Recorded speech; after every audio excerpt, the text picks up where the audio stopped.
నటుడు విజయ్ రంగరాజ్ అలియాస్ రాజ్ కుమార్ ఇలాంటి పరిస్థితి ఎవరికి రాకూడదు. చివరి రోజులు మరీ ఇంత దారుణంగా ఉంటాయని ఎవరూ ఎక్స్పెక్ట్ చేసి ఉండరు.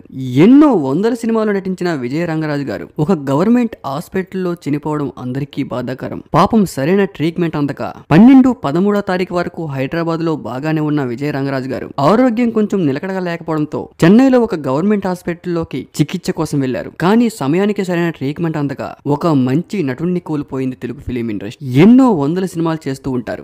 వాళ్ళకేంటి సినిమా యాక్టర్స్ కొన్ని కోట్లలో సంపాదిస్తూ ఉంటారు.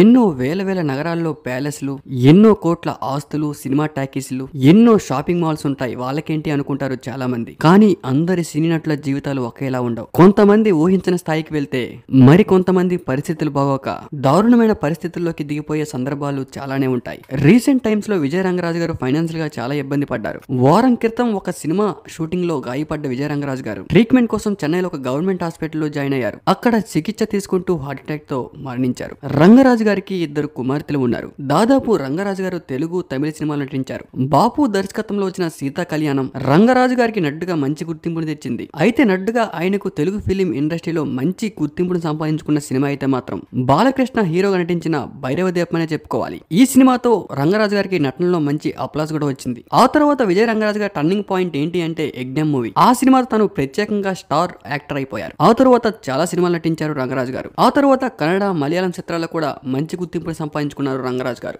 వెయిట్ లిఫ్టింగ్, బాడీ బిల్డింగ్ లో కూడా రంగరాజ్ కి మంచి గుర్తింపు ఉంది. ఇక 1994లో వచ్చిన భైరవ దీపం చిత్రంతో తెలుగు ఫిలిం ఇండస్ట్రీలో తనకంటూ ప్రత్యేకమైన గుర్తింపును సంపాదించుకున్నారు. ఆ తర్వాత తెలుగు, మలయాళం, తమిళ చిత్రాలు నటించిన రంగరాజ్ గారు ఒక్కొక్క టైంలో ఫైనాన్షియల్ గా చాలా ఇబ్బంది పడ్డారు. రీసెంట్ గా ఈ విషయంపై దిల్ రమేష్ గారు ఒక ఇంటర్వ్యూలో ఫోన్ కాల్ లో మాట్లాడుతూ రంగరాజు గారి జీవితంలో జరిగిన విషాదాన్ని చెప్పుకుంటూ ఎమోషనల్ అయ్యారు.